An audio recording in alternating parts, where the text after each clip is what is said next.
Hola a todos, bienvenidos a Church Talk. If you guys haven't heard the English edition of the same topic with Pastor Carlos, go ahead and go to the library and do so. Pero hoy tenemos al Pastor Carlos Torres en su territorio, pero de visita, pero no sé. ¿Cómo está, Pastor? Estamos súper bien y muy contentos de que estés aquí con nosotros. Y yo ya estoy riendo porque le digo que es mucho más tranquilo en inglés. Y si lo ves predicando en español, se mueve, se brinca, se da vueltas y todo show. En inglés es muy calmado. Entonces Sí. vamos a verlo aquí. Vamos a en ver, ahorita fuego te y voy a así. hacer piruetas. Está bien, dale. Pero platícanos en dónde estamos y cómo fue que estamos aquí. Y todo el Claro, show. no, bueno, claro que sí, con mucho gusto. Mira, estamos en Puerto Arturo, en el estado de Texas. Aquí es una ciudad súper estratégica para Estados Unidos. No mucha gente la conoce, pero aquí refinamos un fuerte porcentaje del petróleo de Estados Unidos, y no solamente de Estados Unidos, de toda América.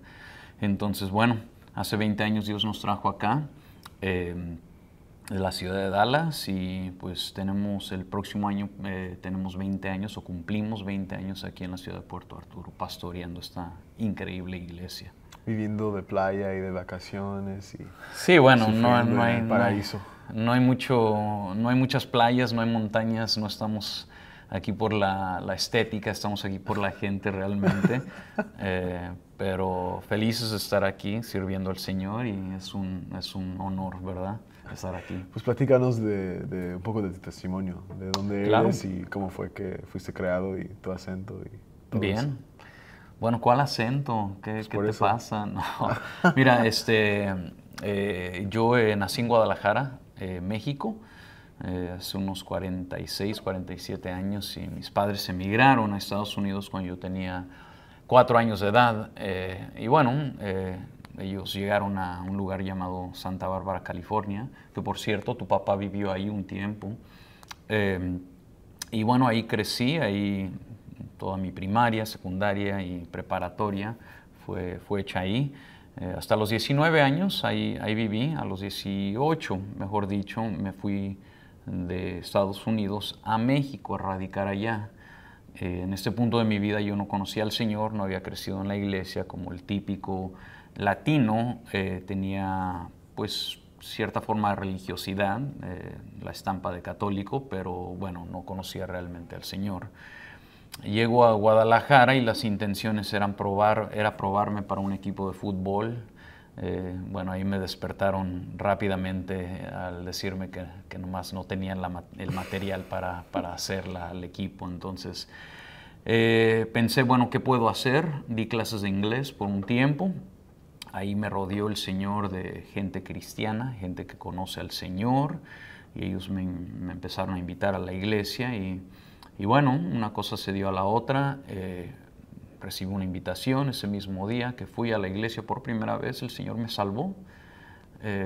Y bueno, al poco tiempo yo sabía que tenía un llamado para el ministerio. Entonces esa es la primera porción de mi testimonio personal hasta los 20, que digamos, 22 años. 22 años. Y luego, ¿cómo fue que movieron bueno, conociste a la pastora Lili y Sí. luego movieron a Dallas y cómo fue ese parte? Mira, ahí es donde empiezan nuestros nexos, nuestras conexiones con la familia Holland, porque en la iglesia donde yo atendía, donde yo iba, allá en Guadalajara, México, yo empecé a tener esta inquietud de prepararme para el pastorado. Te repito, un par de meses después de haber sido salvo. Yo ni tenía Biblia, pero yo sabía que Dios me estaba llamando para hacer algo similar a lo que el que está allá parado predicando hace, eso un día haré. Eso era lo que yo pensaba. En fin, yo me siento con mi pastor en aquel entonces y le pregunto, necesito prepararme, ¿qué me recomienda? Quisiera regresarme a Estados Unidos. Mi familia ya no vive en California, se ha ido a vivir a la ciudad de Dallas. Entonces él me sugirió, me dijo, mira, hay un instituto bíblico llamado Cristo para las Naciones, que te recomiendo para iniciar tus estudios. Y hay una iglesia donde sé bien que te van a recibir. Se llama Mundo de Fe y el pastor se llama Rafael Holland. Y Rafael Holland obviamente es tu abuelo, es mi pastor ya de muchos años. Yo a los 22 años llego ahí, tengo una entrevista con él y él me da la bienvenida y me dice, bueno, tengo buenas noticias. Mi hijo menor, Tim Holland, él está a punto de empezar sus estudios ahí en Cristo para las Naciones, entonces ustedes pueden manejar juntos. Y bueno, una cosa se dio a la otra y te repito, ahí estudié y ahí nos llegamos a conocer yo y el pastor Tim, tu tío. Ahí fue donde primero también conocí a tu padre y pues ya tenemos 20 y tantos años de conocernos. El punto es de que tiempo después me traje a mi preciosa esposa Liliana a Estados Unidos. Ella también cruzó sus estudios ahí en Cristo para las Naciones. Yo seguí estudiando hasta que, bueno, llegó la oportunidad de empezar a pastorear acá. Y también estudió en otras partes igual, ¿no? Sí, yo después de Cristo para las Naciones, el Señor me abrió puertas para que para que inicie un estudio un poquito más profundo teológico en la Universidad Bautista de Dallas. Después de eso inicié mis estudios a nivel maestría en la Universidad Regent, en la ciudad de Virginia, en Virginia Beach, Virginia. Y bueno, he aprendido que el estudio es fundamental para un pastor, es importante. Y hablando del estudio, es que en primer lugar es chistoso porque ya hemos grabado esto en inglés, entonces estamos como retocando todo. Pero el segundo parte, como él dice estudio, yo normalmente si trato de tomar un tiempo de si voy a tener una persona y sí los conozco, pero no a predicar y así, pues escucho una de sus enseñanzas y así. Y supe que él predicó a Mi Mundo de Fe a Coppel en mayo. Entonces yo escuché su predica. Y cuando estábamos hablando del tema, yo le dije, de lo que predicaste en mayo. Entonces, si nos puede explicar de las 4 categorías de gente. Hoy vamos a hablar de quién eres tú, o cuál eres más bien. Entonces, mientras él nos está platicando de las 4 categorías, ya vete pensando yo cuál soy. Bueno, lo primero que le dije a Ethan cuando me dijo, vamos a hablar de lo que predicas en mayo, yo le dije a Ethan, yo no recuerdo lo que prediqué la semana pasada y quieres que hable contigo de lo que prediqué en mayo. Entonces, bueno, ya me refrescó la mente y si no me equivoco, el nombre de esa prédica, el título era Algunos de ustedes. Así se llamaba porque el contexto es de Jesús hablándoles a los 12 discípulos y diciéndoles, algunos de ustedes no probarán la muerte hasta ver el reino de los cielos manifestado. Entonces de ahí desglosé y abrí las escrituras para tratar de localizar cuál de esos eran a los que el Señor Jesús estaba refiriendo. Y en la predicación nosotros vimos que normalmente existen 4 tipos de personas que rodeaban a Jesucristo a todo momento en los evangelios. En todos los 4 evangelios usted va a ver a 4 tipos de personas rodeando a Jesús. Es decir, gente que era atraída a Él. Entonces nosotros vimos que el primer grupo era, quizás el más numeroso, era el grupo de la multitud. Así le pusimos la multitud, luego le llamamos la gente religiosa, le llamamos los discípulos y luego aquellos que han logrado alcanzar una meta aún más grande que un discípulo regular, que es una persona que tiene una relación muy íntima con el Señor Jesús. Entonces, bueno, esas 4 categorías fueron las que hablamos y luego hablamos de cómo potencialmente llegar a ser una de esas personas que tiene una relación íntima, ¿verdad? Sí, sí, y hablando de las multitudes y de gente que, herds, o sea, gente que va a lo que... De las masas. Ajá, exacto. Si nos puede desarrollar un poco de ese punto. Claro, claro. Al abrir la Biblia yo me encuentro que el Señor iba de aldea en aldea, ciudad en ciudad, localidad en localidad y a todo momento Él estaba rodeado de gente, mucha gente, multitudes. La Biblia nos dice que Él llega, por ejemplo, a la ciudad de Capernaum y inmediatamente hay una multitud de personas esperándole. Dentro de esa multitud Él hace un gran milagro, a pesar de las multitudes que no permitían que una mujer con un flujo de sangre, una enfermedad mortal, ¿verdad? No podía llegar a él. Ella le hizo como pudo, esquivó, quitó, mordió, pateó, no sabemos, pero quitó la multitud para poder llegar a Jesús. Llega a Jesús y ella es salva, es sanada y es salva. Entonces vemos que la multitud estaba presente. Punto y aparte vemos que el Señor Jesús alimenta a las multitudes. Hay miles de personas, solamente hay un poco de pescados y unos cuantos panecillos, y el Señor en uno de 2 milagros multiplica esos recursos que tiene en las manos y le da a comer a miles. Y la Biblia nos dice que eran miles de hombres, sin contar a las mujeres y a los niños, dando a entender, porque sabemos que en particular en las culturas judías o del Medio Oriente, en una familia hay muchos más niños que solamente el hombre. Entonces imagínate, si fueron 5,000 hombres los que les dio de comer, ¿cuántas mujeres y cuántos niños no les dio? Potencialmente eran 20,000, imagínate. Siempre Jesús estaba rodeado de las multitudes. El Señor entra triunfalmente a Jerusalén una semana antes de ser crucificado. ¿Quién estaba ahí? Las multitudes presentes. ¿Qué decían? Le estaban trayendo gloria, reconociéndole: Hosana, Hosana el que viene en el nombre del Señor, bendito el que viene en el nombre de David, etc. El Hijo de David está acá, ha llegado, el Mesías está entre nosotros, lo celebran. Ese es el problema de la multitud, que una semana después esa misma multitud que estaba clamando a Jesucristo como el Rey que estaba entrando en la ciudad santa, esa misma multitud estaba clamando y diciendo y gritando: crucifíquenlo, crucifíquenlo, crucifíquenlo. Entonces, el primer punto es de que sí, Jesús tiene 4 categorías. La primera es las multitudes. Las multitudes siempre están presentes. Hasta la actualidad en las iglesias están presentes. No necesariamente son discípulos, son atraídos por Jesús, son atraídos por lo que Jesús puede hacer potencialmente por ellos, pero no necesariamente conocen a Jesús. En fin, esas son las multitudes. Y hablando de las multitudes y de gente que realmente no conoce, hablando de gente religiosa,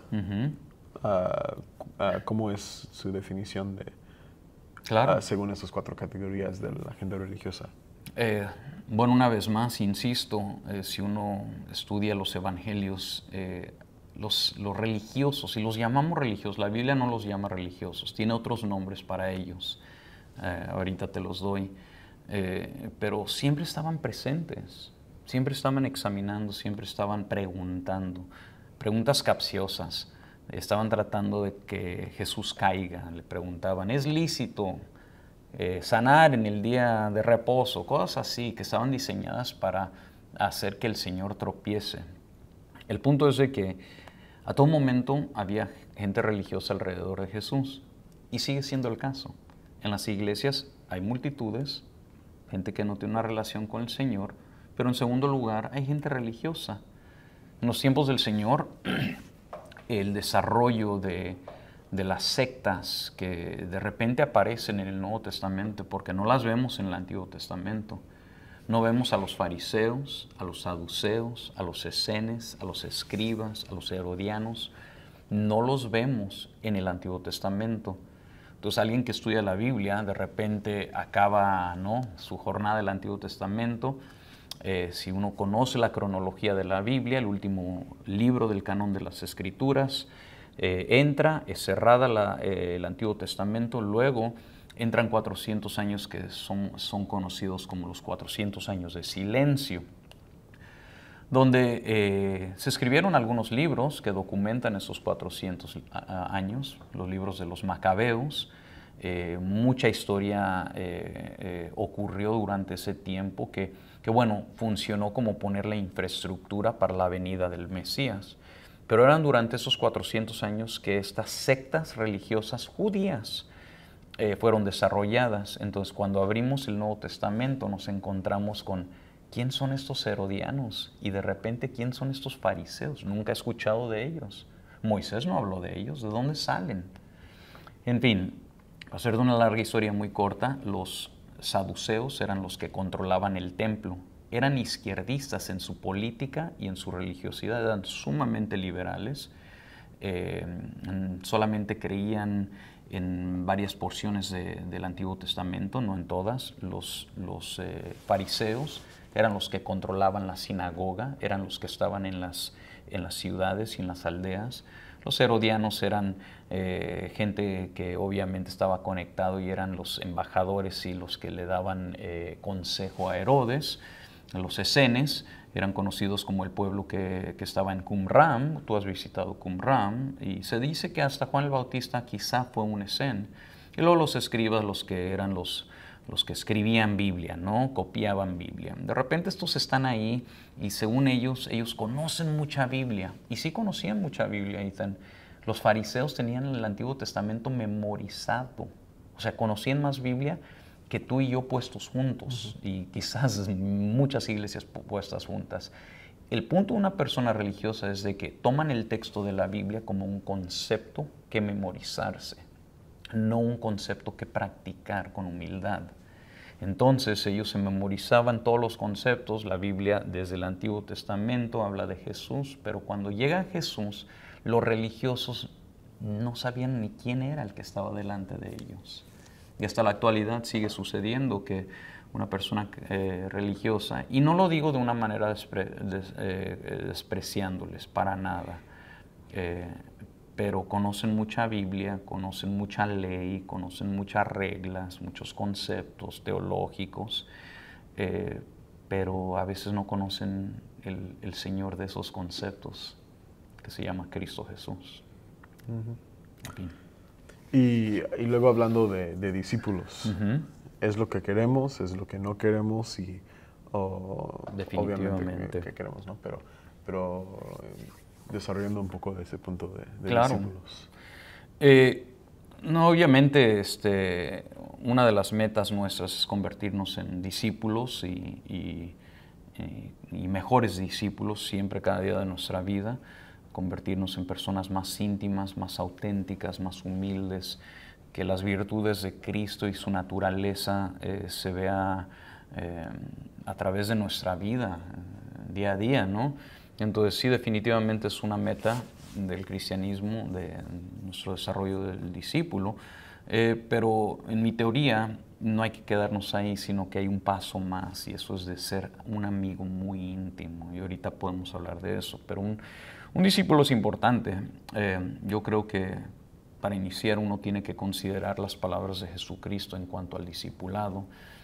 El Señor Jesús en una ocasión le dijo a los 12 estaban presentes, y les dijo, después de haberles dicho que iba a ser crucificado y que iba a ser azotado por los líderes religiosos, etc., les dice, si alguno quiere ser mi discípulo, en otras palabras, les está diciendo, hay algunas cosas que tienes que hacer.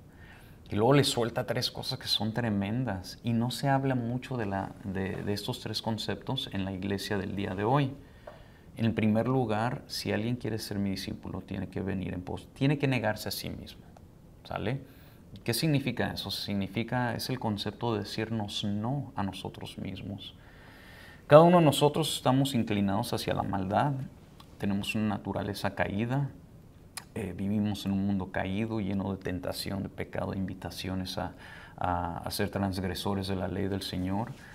No hay día que nosotros no suframos una tentación, pero parte del discipulado muy claramente es aprender a decir que no. No es amigo.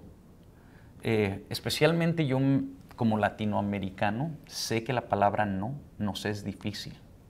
Preferimos una mentirita piadosa cuando la gente nos pide que hagamos algo, que bueno, no tengo el tiempo. Y en vez de decirle no, decimos, bueno, déjame ver, a ver si es que... Y luego te llamo, y luego no lo hacemos. Pero la palabra no es nuestra amiga. Es más, los 10 mandamientos, si te pones a estudiarlos, todos son no. No hagas esto, no hagas aquello, no hagas. Entonces, no es bueno. Y al decir el Señor Jesús, niégate a ti mismo, tienes que empezar por ahí. Eso es parte de lo que es el discipulado. El Señor nos invita a tomar nuestra propia cruz. Ahora, para ti, para mí, en estos tiempos modernos, sofisticados, tú y yo somos gente occidental, somos gente que, porque somos occidentales, no tenemos la cultura del Medio Oriente y de la antigüedad, no entendemos lo que significa realmente tomar nuestra propia cruz. Es una metáfora que para nosotros es metáfora, pero para ellos era una realidad, porque ellos se despertaban en la mañana y no tenían que ir a muchos lugares donde veían a gente crucificada o cargando una cruz. O sea, eso era un concepto muy fuerte. Para nosotros es como, carry your cross, bro. O sea, es como Sí, o sea, hasta algo como, carry your cross, man. Es ligero, normal. es ligero, pero era un concepto muy grotesco para ellos, porque incluso no crucificaban a romanos, porque era una muerte muy indigna eso. Era la peor de las maneras de morir. Y al decir el Señor, si quieres ser mi discípulo, toma tu propia cruz, era una invitación al sufrimiento. Y repito, tú y yo somos gente del occidente. A nosotros nos gusta el confort, nos gustan las buenas cosas, nos gusta el aire acondicionado, nos gusta los placeres de la vida, nos gusta estar bien. No tenemos un concepto de una invitación al sufrimiento. Y no se habla mucho de esto. No tenemos ni teologías desarrolladas en cuanto al sufrimiento. Sí, el pensamiento es como, ¿y aquí para qué sufrir si yo puedo ir a Claro. gastar un poco acá y ya se arregla el problema, etcétera, etcétera, etcétera, ¿no? Pero también en Texas, o sea, no hay forma, o sea, hasta el más pobre tiene aire acondicionado. Exacto. Sea, todo mundo. Y es poco de lo que estoy diciendo, o sea, nadie va a sufrir en ciertas partes. O sea, Sí, hasta cuando yo voy a Latinoamérica y hasta la casa más fresa ni tiene aire acondicionado, digo, pues sí, porque aquí no lo necesitan. Pero en Dallas, si va a nuestro aire, el próximo día estamos en un hotel. O sea, no hay forma de que quedas en ese calor. Claro, claro. No sabemos sufrir. No sabemos sufrir. Hacemos todo lo posible para no sufrir. Y al decir hay una invitación para sufrir, no te estoy diciendo que uno es mártir, ¿no? Así de que, ay, ¿a dónde me voy y dónde me echo para sufrir? No, no nos damos latigazos para pedir perdón, no estamos hablando de eso. Pero sí estamos hablando de que el ser un auténtico discípulo de Jesús, hermano, si de veras vamos a seguirlo, va a haber sufrimientos. La gente nos va a despreciar, vamos a ser rechazados por el mundo no nos quiere, no quiso a Jesús, no nos va a querer a nosotros. Entonces, repito, no tenemos una teología de lo que es el sufrimiento y la invitación de Cristo a identificarnos con su pasión. Entonces el Señor, uno, dice, el que quiera venir en pos de mí, niéguese a sí mismo. Dos, tome su cruz. Y pues obviamente eso ya es algo muy difícil, ¿verdad? El otro es obviamente seguir en sus pisadas, que viene siendo venir en pos de Él, seguirlo, aprender con los años. Estamos hablando de discipulado, las disciplinas de cómo me convierto en un mejor seguidor de Cristo. Yo te sugiero que otra cosa que no somos muy buenos a enseñar en lo que es la iglesia moderna son las disciplinas del cristianismo. La palabra discípulo viene de la raíz disciplina. Se supone que debemos de ser gente disciplinada si vamos a ser buenos discípulos. En este momento estamos celebrando las Olimpiadas. Ayer tú te quedaste en nuestra casa y pudimos ver un poquito las Olimpiadas. Y lo que me llama la atención es de que ahí está la élite. ¿Estás de acuerdo? La élite de los atletas del mundo. Entonces, dicen. Pero ponte a pensar, en cualquier disciplina que ellos practican, ¿cuánto tuvieron que entrenar, practicar, disciplinarse? O sea, exagerado. ¿Por qué? Porque quieren ser buenos, porque quieren competir al mayor nivel. O hasta los hijos de Tom Brady creo que nunca jamás han tomado refresco, nunca jamás han comido postre o dulce, nada. Y ni les interesa. Es muy curioso que digas eso. El famoso Cristiano Ronaldo, también lo mismo. O sea, es disciplinado. El hombre tiene 36, 37 años y está jugando en un nivel altísimo. ¿Cómo logra una persona llegar ahí? disciplina. Y nosotros muchas veces nos llamamos discípulos, pero, mano, o sea, se nos van 2, 3 semanas sin leer la Biblia. Híjole, bueno, Dios entiende, estoy muy ocupado. Ay, sí, pero nos echamos series de Netflix así como locos. Entonces, en realidad, disciplina no es tan difícil, solo es hacerlo.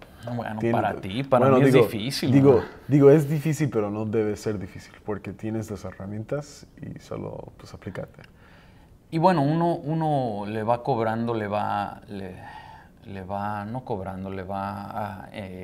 agarrando gusto, ¿no? Por ejemplo, yo te puedo hablar un poquito de mis disciplinas. Yo cada mañana paso un tiempo con el Señor, temprano en la mañana, en la palabra. Ya es parte de mi rutina. No lo hago por hábito, lo hago porque hay un placer, y una expectativa. Que Seguramente, Dios me va a dar algo. Pero exacto, y seguramente has visto el beneficio de esa disciplina. Sí, mano, entonces, sí. cuando, por ejemplo, estos jugadores han visto el fruto de su disciplina, y por eso digo que eventualmente no es tan difícil, porque prefieres 1000 veces las bendiciones de esa disciplina. Seguro. Mira, el pastorado es mucho como ser un bombero.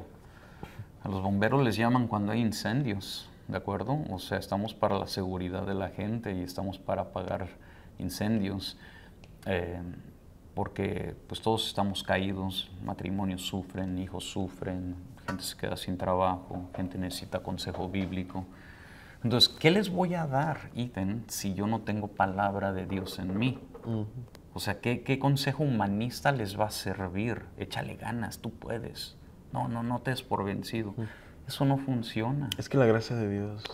Sí, no funciona. Tiene que venir de la palabra. Y si yo no estoy nutriéndome de la palabra de Dios, a través de mi día va a haber momentos donde yo tenga que dar de eso que yo comí en la mañana. Pero bueno, sugiero que el tercer grupo que siempre rodeaba a Jesús, que era un número menor, entonces empezamos con las multitudes, mucha gente. Luego hablamos de los religiosos, que eran algunos, siempre estaban criticando, apuntando el dedo, viendo el por qué y cuándo, y a ver, eres o no eres, queremos señal, a ver si eres. Luego vemos obviamente a los discípulos que no eran la multitud, eran menos, no eran solamente los 12. Entendemos que él tenía un grupo de 70 que los mandaba en dos para hacer la mayor parte del ministerio social. Pero luego hay otro grupo que tú y yo hemos estado hablando, que es la meta, que es algunos de ustedes. Sí. Algunos de ustedes verán cosas que aún discípulos no verán. Y ahorita vamos a llegar a ese punto. Dale. Si puedes comparar rápido, incluir en todo lo que hemos platicado, también vemos dos diferentes personas en la iglesia, los que están en rutina y dicen lo correcto, visten de lo correcto y se ven cover of the book, ¿cómo es eso? El cover del libro, o sea, se ven así como perfectos, pero en realidad solo están jugando iglesia. Y luego tienes los cristianos reales que diezman, que sirvan, que aplican, que en su trabajo, que hablan de Dios, que todo eso. Entonces, si nos puedes desarrollar como la diferencia en los dos, y vamos a algo con eso. Bueno, no, de lo que te entiendo es de que creo que una vez alguien me dijo, mira, el venir a la iglesia no te hace cristiano, como el estar parado en tu garaje no te convierte en un auto. O sea, tú que estés parado en tu garaje no te convierte en un auto. El que tú vengas a la iglesia no te convierte en cristiano. Entonces, creo que la metáfora o la similitud funciona aquí. En primer lugar, yo le doy la bienvenida a todos porque la meta es enseñar el corazón del Señor. Y si el Señor nos muestra que a las multitudes les daba de comer, a los religiosos les hacía partícipes de sus enseñanzas, entonces, ¿quién somos nosotros para hacer diferencias, no? Entonces, mi concepto siempre es ser muy compasivo, aún con aquellos que tienen solamente una fachada religiosa. Y pues tratarles de enseñar el corazón de Cristo, no solamente por medio de las prédicas, sino a través de nuestra vida. Yo creo que es la mejor manera de educar a gente, es por medio de la observación, que la gente te vea, y no solamente el hablar, porque el hablar no logra mucho. O sea, yo puedo tener un exégesis increíble, una hermenéutica sólida, una homilética súper bien afinada, de un texto, una prédica de 3 puntos impresionante, pero si luego yo voy a mi casa y maltrato a mi esposa, a mis hijos, mano, y mis finanzas son un caos y soy un desastre de ser humano, entonces, ¿qué crees que la gente va a ver? No le va a poner tanta atención a lo que digo, sino a lo que dice mi vida. Entonces, repito, yo trato de que toda la gente de nuestra iglesia observa una vida funcional en nosotros, un cristianismo holístico, práctico, se practica, pero no sé qué decirte, o sea, sí existe También, la diferencia entre ser auténtico y no. y también en nuestra cultura, en nuestro mundo, somos gente que nos ponemos incómodos y no nos gusta cuando alguien te critica o te dice, mejor haz esto de otra forma. O cuando alguien te da consejo a hacer algo diferente. Yeah. Y nuestra reacción es, ¿pero tú quién eres de decirme eso? Entonces, lo que estás diciendo es cierto. O sea, alguien te ve y dice, pero tú no estás viviendo esa vida ejemplar, Claro. entonces no voy a seguir ese ejemplo. O sea, no voy a seguir ese consejo porque tú no te calificas de decirme eso, Yeah. aunque quizá tengas razón. Sabes que uno de los, y no es un consejo, quizá esto me lo mostró el Señor, y me lo mostró temprano en nuestro ministerio, que a todo momento al líder la gente lo observa. Y cuando hablo de líder, no estoy hablando de una manera glamurosa, porque no es glamuroso el liderazgo, estoy hablando de ser servidor. Eso es lo que significa un líder. El que quiera ser el mayor en el reino tiene que ser el servidor de todos. Pero como el servidor, los ojos están puestos sobre ti, te guste o no te guste. Ese es el precio más alto del liderazgo, que hay parte de tu vida privada, que es un concepto que nosotros hemos inventado como individualistas, que uno tiene que crucificar. Yo no soy una persona el 100 privada, yo sé que que la gente me observa, que vivo en una pecera. Tú sabes lo que es una pecera, donde ponen a los pescados. ¿Y para qué sirven las peceras? Sí, para tener pescados ahí, pero para que el ser humano los esté viendo. Y como líder, siervo, vivimos en peceras. Y ciertamente en nuestras iglesias va a haber gente que nos critican. Ciertamente ahora que nos hemos expuesto al internet, al Facebook y todo lo queremos hacer súper público, nos vamos a abrir a la crítica. Pero bueno, yo creo que lo importante es serle fiel a Dios y que no nos afecte tanto la crítica de otros. Y hablando de los multitudes, de gente religiosa y de discípulos, al final vamos a hablar de lo de ser amigos íntimos de Jesús. Entonces, hablando solamente de las multitudes, Sí, sí. tú y yo en la iglesia, digamos, ¿no? Que sí somos esa persona auténtica, cristiano, etc. Vemos esperamos, ¿no?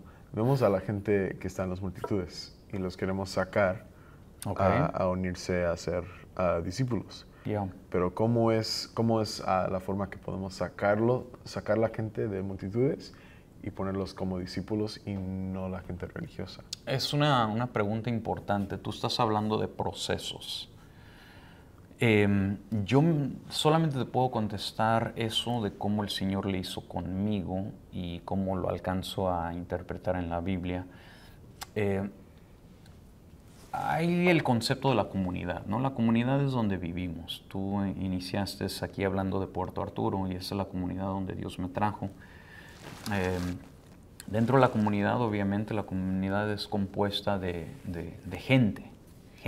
Jesús murió por todos. No todos van a recibir su salvación y su gracia, pero Él murió por todos los pecados del mundo, o sea, todos, los de Adolfo Hitler, los de José Stalin, todos fueron derramados en su cuerpo cuando fue clavado en la cruz.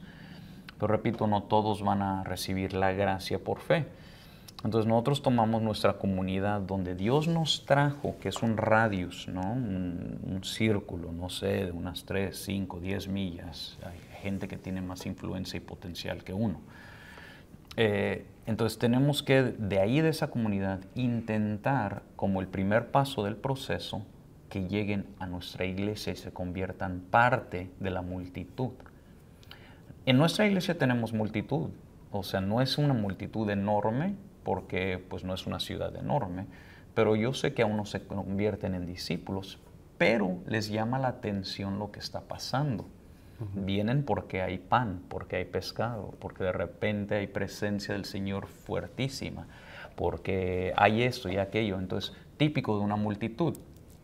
De esa multitud, uno tiene que tratar de filtrarlos hacia no la religiosidad. Ayer hablamos de que hay como una encrucijada donde eventualmente alguien va a tener que decidir, ¿me convierto en un religioso o en un auténtico discípulo? Yo creo que ahí se hace por lo que te estaba diciendo, por medio del buen ejemplo de lo que se trata el cristianismo, ¿no? De mostrar el corazón de Dios de una manera muy práctica y dando oportunidades a la gente de que sirva, dando oportunidades a la gente de que se conecten con otros. Eso es muy importante. La comunidad dentro de una iglesia es fundamental. No hay iglesia sin comunidad. Yo no entiendo el concepto de que ven a una iglesia, poncha tu tarjeta y luego te vas sin hacer comunidad. Si quieres conectar a alguien correctamente, tienes que hacer dos cosas en una iglesia. Número uno, tienes que hacer que la gente de alguna manera encuentre su don, su talento y sirva. Y dos, los tienes que conectar con otra gente. Y llegar temprano y tratar de... Y eso es parte de la comunidad, ¿no? ¿Por qué llego temprano? Llego temprano porque quiero ver a mi amigo y quiero ver a la gente con la que sirvo. Y eso es la iglesia. La iglesia es un lugar donde nos conectamos profundamente.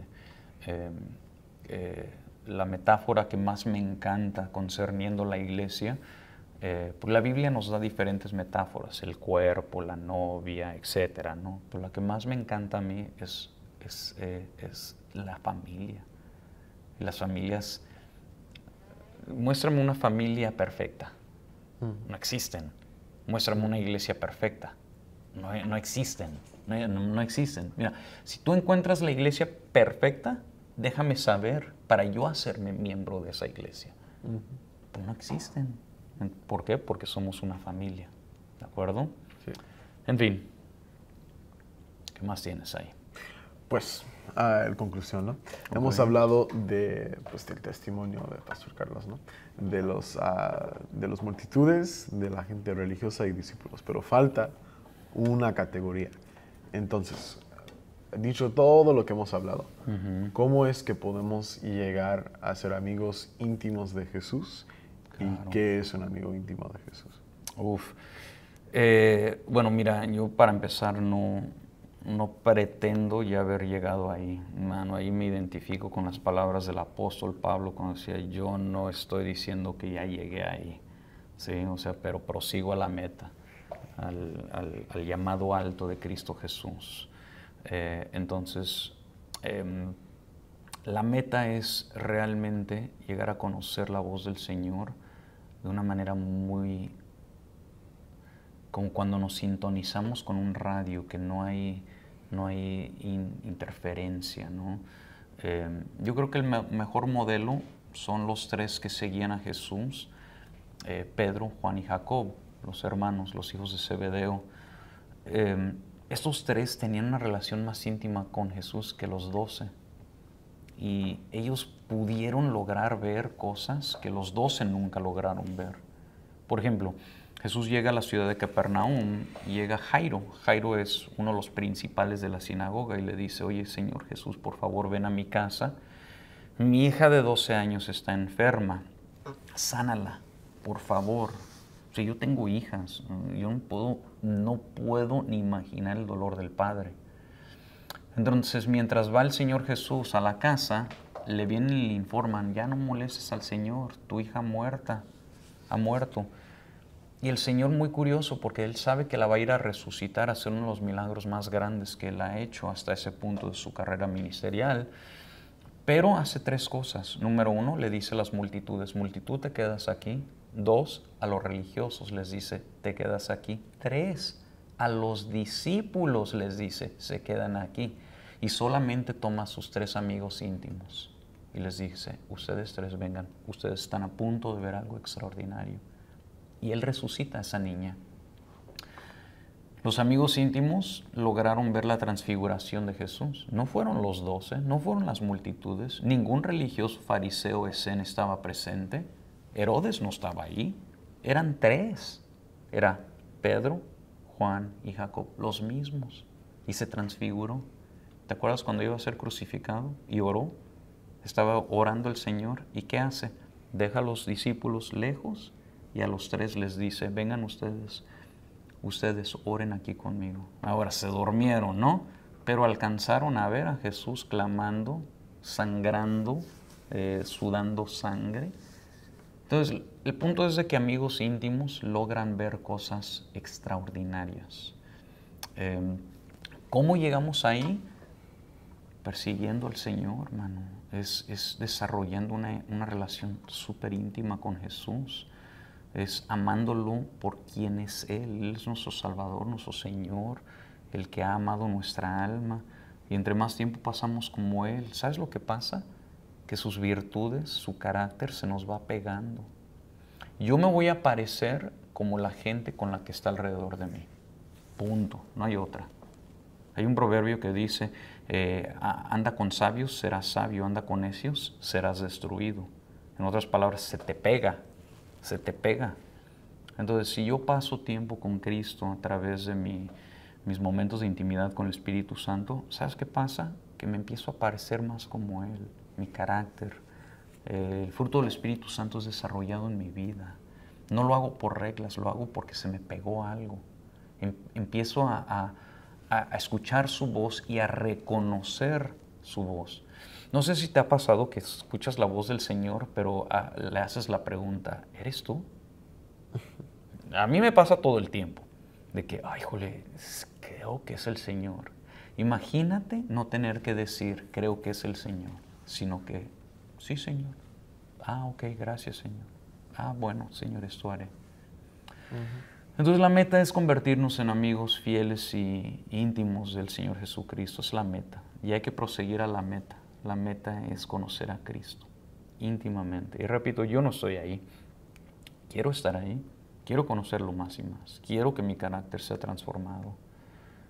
¿Por qué? Porque entiendo que solamente podré ser usado si este vaso se convierte en un vaso para uso honrable, y solamente eso ocurre cuando estoy con Él, cuando me purifico a mí mismo de mi maldad y empiezo a caminar más y más en santidad como Él anduvo en santidad y Él nos muestra.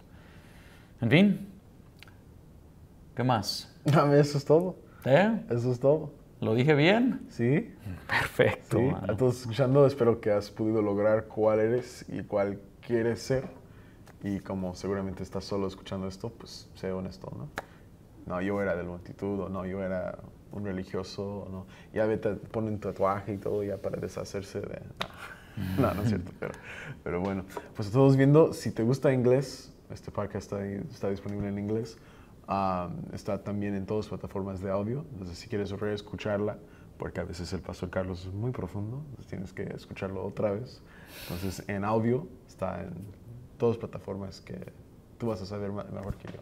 Entonces, a todos viendo, que tengan una buena semana o noche o día o mañana, como cualquier hora que estás viendo esto. Que Dios les bendiga. Gracias, Ethan. Gracias a ti. Gracias. All right, kind of a weird ending there, but...